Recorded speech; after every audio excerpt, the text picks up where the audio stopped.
नमस्कार मित्रांनो, माझ्या यूट्यूब चॅनलला आपल्या सर्वांचं पुनश्च एकदा हार्दिक हार्दिक स्वागत आहे. आपण जर सरकारी कर्मचारी असाल तर ही खास बातमी आपल्यासाठी आहे.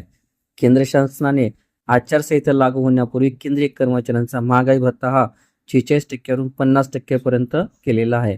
सदर महागाई भत्ता वाढ जानेवारी 2024 पासून लागू करण्यात आलेला आहे.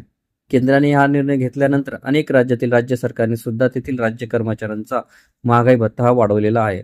परंतु महाराष्ट्र राज्य शासनाने अजूनही महागाई भत्त्यामध्ये वाढ केलेली नाही किंवा याबाबत कोणताही निर्णय घेतलेला नाही. यामुळे राज्य सरकार याबाबतचा निर्णय कधी घेणार हा मोठा सवाल निर्माण झालेला आहे. दरम्यान या संदर्भात आता एक नवीन अपडेट ही समोर आलेली आहे. राज्य कर्मचाऱ्यांचा महागाई भत्ता कधी वाढू शकतो या संदर्भात एक नवीन माहिती समोर आलेली आहे. महाराष्ट्र राज्य शासकीय सेवेत कार्यरत असलेल्या सरकारी व्हिडिओ सविस्तर बघण्यासाठी कृपया आपण डिस्क्रिप्शन बॉक्समध्ये दिलेल्या लिंकवर क्लिक करा आणि संपूर्ण व्हिडिओ पाहावा.